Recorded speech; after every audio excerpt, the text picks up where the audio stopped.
Alors, me revoilà. On enchaîne avec cette matinée qui est très intense et j'accueille tout de suite Marie Nedelec, des tricoteuses. Ça doit peut-être vous interpeller le titre de sa masterclass. Marie, vous pouvez nous rejoindre sur scène et vous parler. Voilà, bonjour Marie. Merci d'être avec nous ce matin. Bonjour à toutes. En cette milieu de matinée qui a déjà été bien dense, bien riche. Il y a beaucoup de monde qui nous suit, qui nous écoute. Ce matin, on est près de 200. Vous êtes près de 200. Et merci de votre confiance aussi dans cette matinée de masterclass. Bon, Marie, je vais vous laisser assez vite parce qu'on a un petit peu dérapé. On a quelques minutes de retard sur le programme. Je vais vous laisser la main tout de suite. Vous nous dites quand vous voulez qu'on partage votre présentation. Peut-être que vous avez envie de... On peut y aller. On peut lancer la présentation. On peut y aller. Moi, je vous retrouve après. Continuez à alimenter le chat et à poser vos questions dans l'onglet questions. Vous avez vu, on essaye d'être assez réactif et d'y répondre.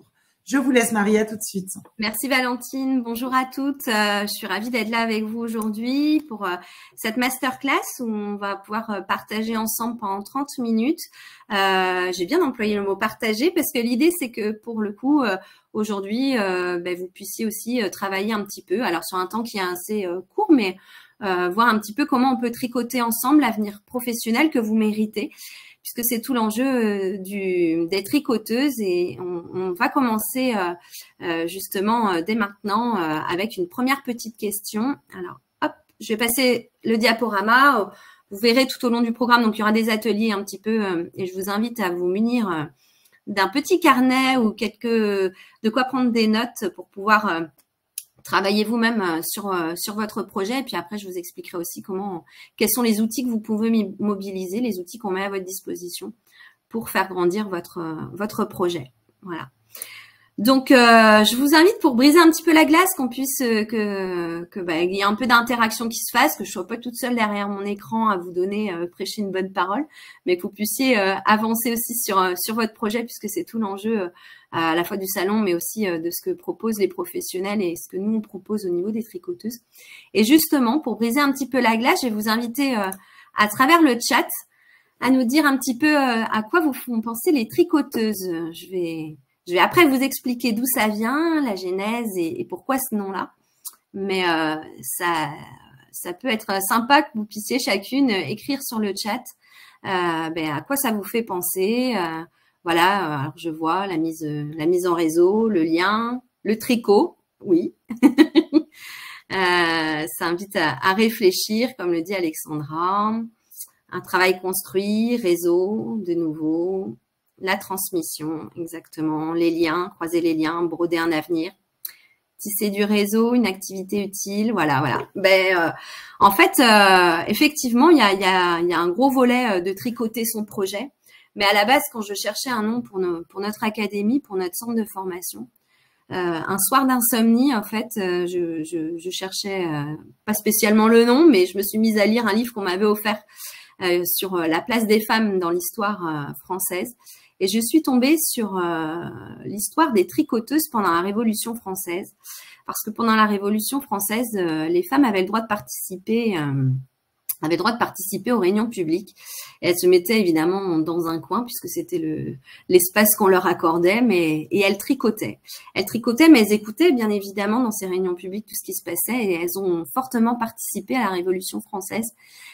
Qui va éclater et faire naître aussi les fondamentaux de notre République, liberté, égalité, voilà. Et je me suis dit, ça m'a inspiré beaucoup, en fait, parce que c'est un fait d'histoire, mais que ça me donnait aussi, ça me faisait référence à un livre que j'avais lu sur Michelle Obama. Et Michelle Obama, elle décrit dans son livre, je vous invite à le lire, d'ailleurs, j'ai mis la référence sur une des dernières diapos, vous verrez tout à l'heure, cette lumière qui est en nous, où elle explique bien, en fait, à un moment donné, elle se retrouve, elle n'est plus première dame, elle est en plein Covid et elle sait plus où elle en est. Et elle se met à tricoter parce que tricoter lui permet effectivement de tricoter son projet, de se poser aussi, c'est un peu un outil de développement personnel pour certaines. Et donc tout ça faisait un petit peu sens. Et puis j'ai été aussi présidente d'une association de femmes chefs d'entreprise. Et très souvent, on me demandait si je présidais un club de tricot. Voilà, donc c'est une petite Petite private joke pour ces hommes qui se demandaient ce qu'on pouvait tricoter. Ben, on peut tricoter son projet professionnel. En tout cas, c'est tout l'enjeu des tricoteuses. Et c'est ce que je vous disais, c'est un peu aussi tout mon parcours, puisque moi, j'ai créé ma première entreprise à l'âge de 27 ans.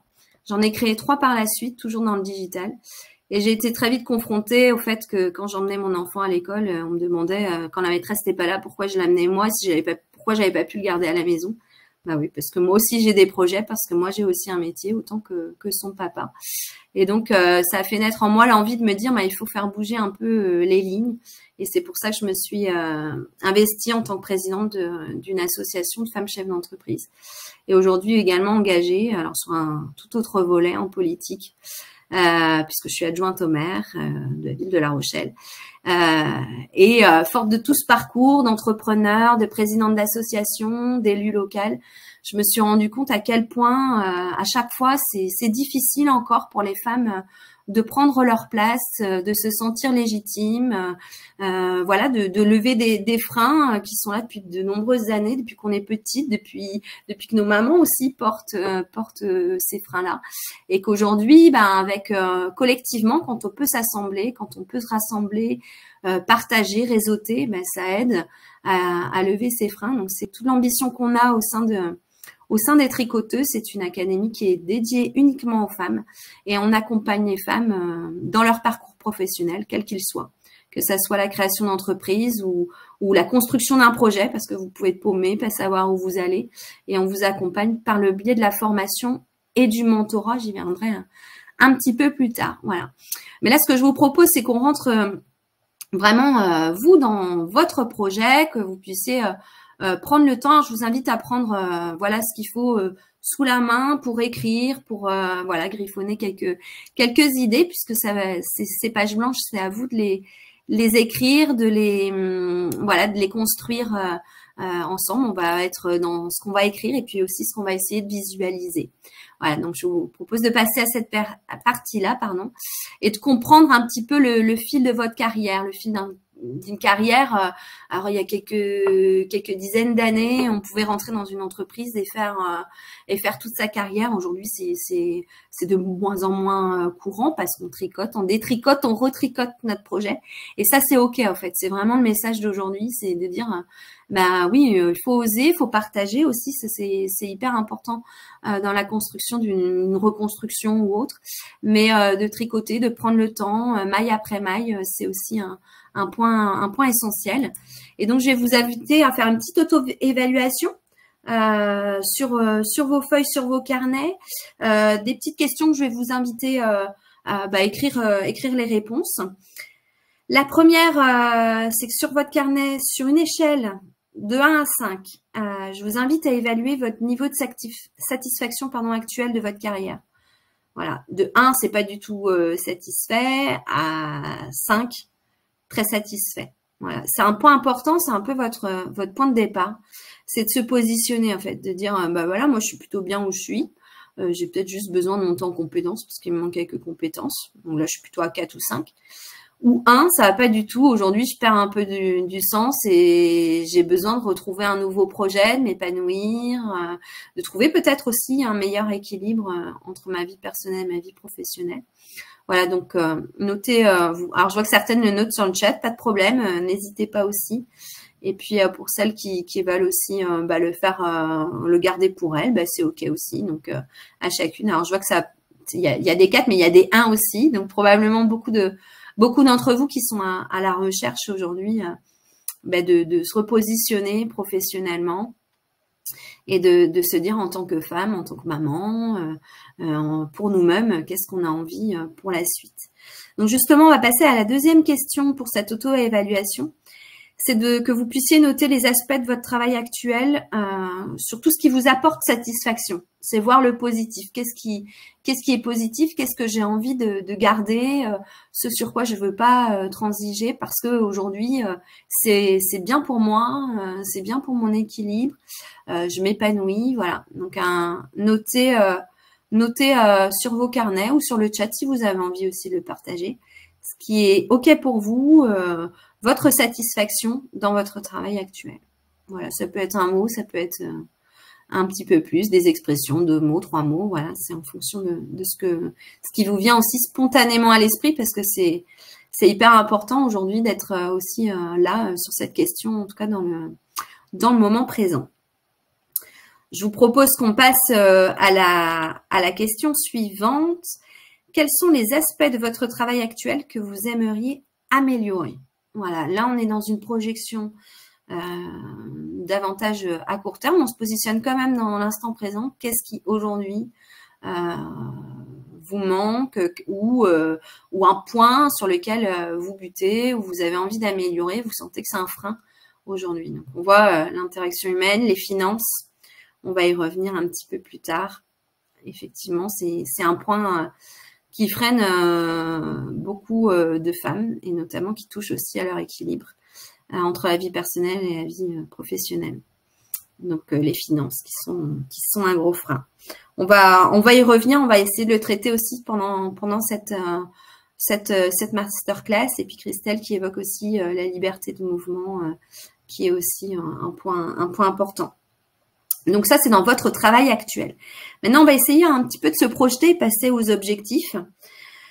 On va travailler à court, à moyen et puis un petit peu plus à long terme, parce que rêver, ça fait du bien et puis ça nous donne aussi quelquefois une petite ligne directrice.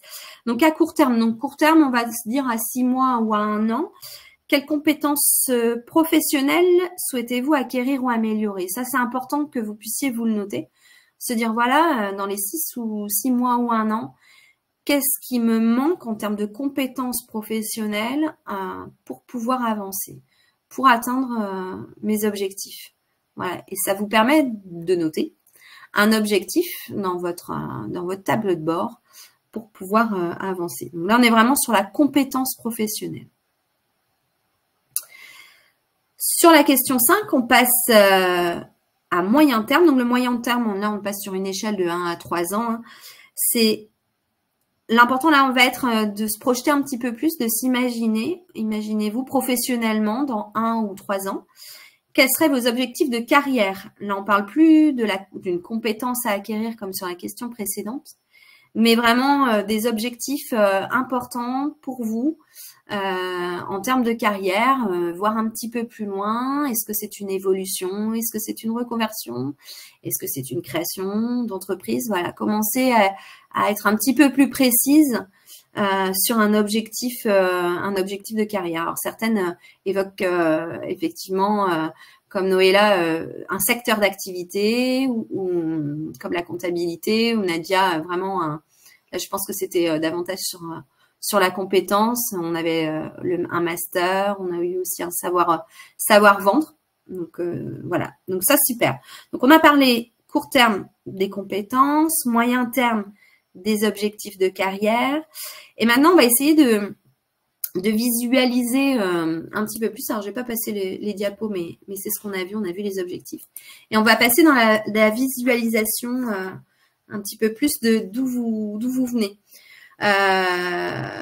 Donc, je vais vous inviter, si vous le souhaitez, à fermer les yeux, parce que là, ça demande un petit peu plus voilà, de se concentrer sur soi, de visualiser, d'aller un petit peu plus loin, de fermer les yeux. C'est vraiment si vous le souhaitez. Sinon, vous pouvez aussi prendre le temps et d'écrire tout ça.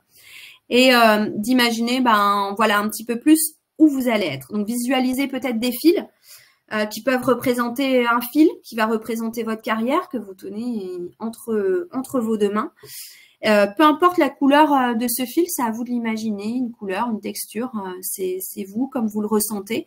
Et ce fil, il symbolise votre parcours professionnel jusqu'à présent. Donc, imaginez vraiment entre vos 2 mains et réfléchissez à la manière dont ce fil a été tissé. Donc, vous pouvez y voir dans ce fil vos compétences, vos expériences, vos rencontres et marquer effectivement les moments forts qui ont formé ce fil de son début jusqu'à présent. Donc voilà, c'est important en fait de vraiment regarder. On dit il faut souvent regarder devant, ouais, mais il faut aussi savoir regarder parce qu'on a tout au long de votre parcours, vous avez acquis des compétences, aussi des rencontres qui ont forgé votre carrière jusque-là.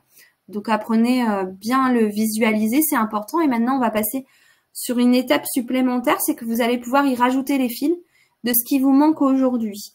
Donc, vous imaginez des fils avec une palette de couleurs qui est devant vous. Alors là, vous pouvez l'avoir en pastel ou des couleurs pétantes, c'est vous qui voyez en fonction de ce qui vous convient. Et puis, essayez d'y raccrocher donc ces fils qui vont symboliser tout ce qui est à compléter sur votre parcours professionnel. Donc, ça peut être des compétences à ajouter, ça peut être un projet que vous avez déjà, des choses que vous avez envie à terme de célébrer et de visualiser sur ce fil. Voilà, j'espère que vous y arrivez toutes. Je vois pas trop de réactions sur le chat, donc c'est que vous êtes en pleine visualisation, c'est plutôt chouette. Profitez de ce moment et puis maintenant essayez de voir voilà cette toile que vous êtes en train de construire fil après fil que vous rajoutez, c'est le vôtre et c'est sur cette toile qu'on va essayer de rajouter un petit peu là où vous pouvez avoir du mal aujourd'hui à raccrocher quelques fils. On va essayer d'y travailler ensemble. Voilà. Donc, gardez-le pour vous. Vous pouvez aussi ouvrir les yeux maintenant parce qu'on va passer à une étape qui va être un petit peu plus visuelle pour le coup sur la présentation. Mais ça, c'est un exercice que vous pouvez faire un petit peu régulièrement chez vous et qui est important. Autre exercice hyper important, c'est de mesurer chaque fil qui est ajouté et chaque petite victoire, on fait le petit nœud sur le fil. Et ça, c'est plutôt aussi important. Voilà. Alors j'aime les métaphores de certaines, un pull chiné mais pas trop mal, mais voilà, c'est bien en fait. Ce qui est important, c'est que le pull ou la toile, il soit à votre taille et qu'il vous aille bien et qu'il vous procure aussi quelque chose d'agréable. Voilà. Alors pour rentrer un petit peu plus aujourd'hui sur les freins aussi, parce que on en a un petit peu parlé, plusieurs d'entre vous ont évoqué les freins notamment financiers. Je vous invite à les noter. Tout à l'heure, on parlait du frein principal qui est beaucoup revenu, qui était le frein financier. Une autre personne qui évoque aussi l'âge. Alors, j'ai suivi les masterclass précédentes, effectivement, où plusieurs intervenantes ont rappelé que l'âge n'était pas un frein, mais c'est un frein que vous pouvez aussi vous ressentir et qui peut être important d'y travailler pour le lever. Donc voilà, l'âge qui revient aussi. Alors justement, sur ces freins, aujourd'hui c'est objectivé par tout un tas d'études. Et nous, au sein des tricoteuses, on a essayé à travers toutes ces études qui existent, d'identifier quels sont les principaux freins aux femmes pour avancer, pour tricoter leur projet professionnel. Il y en a 4 principaux. Le premier, c'est la compétence. C'est de manquer d'une compétence pour pouvoir évoluer. Et pour ça, effectivement, c'est la formation qui peut permettre de monter en compétences. Donc, c'est pour ça qu'on a créé un centre de formation, une académie qui est dédiée aux femmes parce qu'on pense qu'il y a des freins qui sont propres aux femmes. Et dans chacune de nos formations, on accorde un point principal à ces freins. Quand on va parler, par exemple, si vous faites une formation sur de la compta ou de la finance, oui, il y a des freins que les femmes, par exemple, ont plus de difficultés à mettre un vrai prix sur leurs prestations. Donc ça, c'est une spécificité qu'on va essayer de travailler et dénouer au sein d'une formation. Deuxième frein, c'est le temps. C'est le manque de temps à consacrer à une montée en compétences, à un projet. Donc, c'est pour ça qu'on a travaillé sur des modalités un petit peu différentes au sein des tricoteuses. Donc, vous avez des formations qui peuvent se passer en distanciel, en hybride, mais aussi en présentiel et on mixe. On mixe en fonction de ce que vous attendez. Donc, on a des temps de travail en amont avec vous pour travailler votre projet et vous préparer une formation la plus adaptée. Et puis, avec nos mentors, puisqu'on travaille avec un réseau de mentors qui sont formés et qui ont aussi leur expérience dans l'accompagnement. La solitude, c'est un vrai, dans les troisième frein, ce qui revient, c'est la solitude. Donc, on a essayé aussi de lever ce point-là. On a un réseau social. Je vais vous le partager tout de suite dans le chat. C'est une plateforme qui est totalement gratuite. Vous allez pouvoir à la fois retrouver des ressources, mais aussi partager. Il y a des forums, vous pouvez réseauter et puis partager avec nos mentors, mais pas que, avec toutes les personnes aussi qui se sont inscrites sur le réseau. Donc profitez-en, c'est un outil que l'on met à votre disposition. Et enfin, sur le quatrième frein qui est le plus présent en général, c'est le frein financier. C'est comment monter en compétences, se faire accompagner lorsqu'on n'a pas la possibilité, parce qu'on a des contraintes parfois familiales, financières, autres, d'accéder à la formation. C'est pour ça que nous sommes un organisme certifié. On a la certification Calliope. Donc, ça permet de bénéficier de financements, parfois le CPF, mais surtout des financements aussi Pôle emploi si vous êtes dans cette situation, ou auprès de vos OPCO, ou si vous êtes une indépendante aussi, auprès de votre organisme auquel vous cotisez. Voilà. Donc, ça, c'est des choses qu'on peut revenir. Vous pourrez aussi, je vais vous le mettre tout de suite aussi dans le chat. Vous allez voir, je vous partage... puisque dans le cadre du salon et de cette masterclass, on vous offre 30 minutes de mentorat qui vont vous permettre de bénéficier de ce temps de travail pour lequel on va pouvoir partager ensemble, enfin en tout cas travailler, tricoter avec vous pour essayer de vous trouver le meilleur accompagnement qui s'adapte à vos freins et aussi à vos attentes. Voilà. Donc l'importance, je l'ai dit, c'est de choisir les bonnes matières premières pour tricoter votre pull. La communauté, on en a parlé, le centre de formation et le mentorat qui sont des temps individuels avec une mentor qui a une compétence, un domaine de compétences qui correspond aussi à votre projet.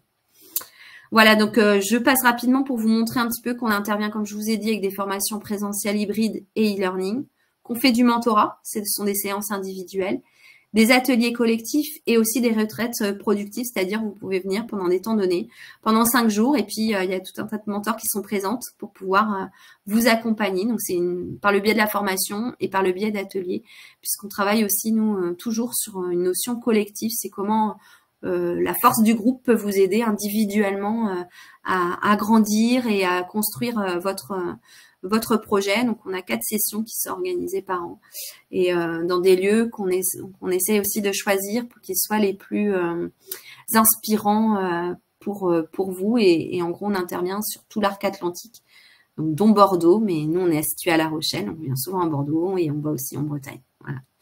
Et peut-être à Lille, puisque de belles opportunités aussi peut-être avec les professionnels. Là, je vous ai mis rapidement un petit peu le tableau de ce qu'on propose en termes de formation. Vous avez nos mentors, donc toutes des femmes qui ont été formées aussi à notre méthode. Et pour faire rapidement, je vous donne un petit peu. Toutes les formations qui sont en vert sont un peu plus des formations de confiance en soi, de développement personnel lié aux professionnels. Tout ce qui est en bleu est davantage destiné aux entrepreneurs, soit dans la création, soit dans le développement de leur entreprise. Et puis, tout ce qui est en rouge, corail, c'est vraiment pour les personnes qui ont un projet de reconversion, qui sont dans la construction de leur projet pro et qui cherchent à les développer. Un petit point qui apparaît pas aujourd'hui sur cette diapo, mais qui est important pour les femmes qui sont en situation d'une reconversion après une longue maladie. On a construit un projet avec Gwendoline qui est ici en corail, un projet de formation spécialement adapté. Donc, une longue maladie intègre aussi les femmes qui ont évidemment été victimes d'un burn-out qui les a clouées au lit. Ça a été aussi mon cas. Donc, et j'ai connu la longue maladie autre qui peut toucher aussi les femmes. Et donc, ça nous tenait à cœur toutes les deux d'avoir aussi cette formation parce que ça chamboule nos vies et on remet en question beaucoup de choses et être accompagné, c'est vraiment essentiel dans ces moments-là. Donc, comme le disait Valentine, ne restez pas seul. Profitez du réseau. Le virtuel, c'est bien, mais c'est pas l'unique outil pour partager. Et donc, les formations sont des temps de partage. Le mentorat est un temps de partage. Voilà, saisissez-le. On a des formations qui sont vraiment, qui peuvent être prises en charge, jusqu'à 100%. Donc, vraiment lever le frein à cet accès aux formations ou au mentorat par le financement, parce que c'est possible. Voilà.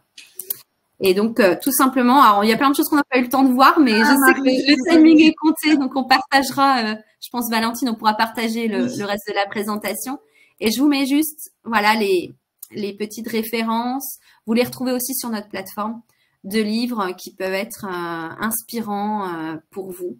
Voilà, inspirez-vous, c'est hyper important. Inspirez-vous du parcours des autres, de femmes qui ont réussi, qui sont médiatiques, mais pas que, en fait, autour de vous. Vous avez certainement des femmes qui vous inspirent. En tout cas, nos mentors, nous, on les a aussi choisies parce qu'elles sont inspirantes, parce que on a toute une histoire et le partage de nos histoires, ben, ça nous fait toutes grandir. Voilà. Mon mari, c'est vrai qu'on a démarré avec un peu de quelques minutes de retard, donc je voulais pas vous frustrer. Je pensais qu'on était arrivé au bout. Oui, voilà, il y a plein de choses qu'on pourra aborder au salon aussi. J'ai remis qu'on était présente au salon le 15. Donc, on a remis un lien également qui renvoie sur votre page, sur notre site, parce que sachez que tous nos partenaires présents, vous les retrouvez dans l'annuaire du salon, sur le site du salon professionnel, sur la page Bordeaux, bien évidemment, puisque c'est la semaine prochaine. Donc, Marie, merci beaucoup de nous faire confiance et de venir sur notre salon pour présenter tous vos panels d'accompagnement. Je pense que ça a beaucoup plu. Il y a eu des remerciements déjà qui ont été prononcés dans le chat. Donc, voilà, merci beaucoup. Merci de ce partage. Super. Je vais prendre le temps de répondre aux questions directement aussi. Alors, est-ce que vous voyez beaucoup de merci dans le chat? J'ai pas forcément. Il y avait une question sur le financement, je crois. Oui.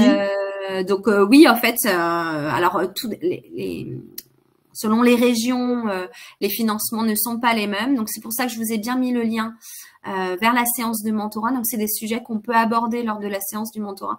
C'est de regarder quelle est votre situation à chacune et de pouvoir vous aiguiller vers des modalités de financement qui seront les plus adaptées à votre projet, ce que vous pouvez mobiliser. Voilà. Mais ça peut rentrer dans le cadre du CSP, qui était une des questions de Constance. Voilà. Ok. Vous pouvez également remettre le lien, si vous voulez, dans l'onglet lien. Si vous y arrivez, Marie, il y a un petit onglet lien. Et comme ça, il apparaît directement. Il sort du chat et il apparaît sur l'écran, hein, si vous y arrivez. Voilà. Le lien. Ok, super. Je vous le remets. Voilà, si vous le mettez là, il apparaîtra directement sur l'écran pour tout le monde. Donc, je vais vous dire merci encore une fois.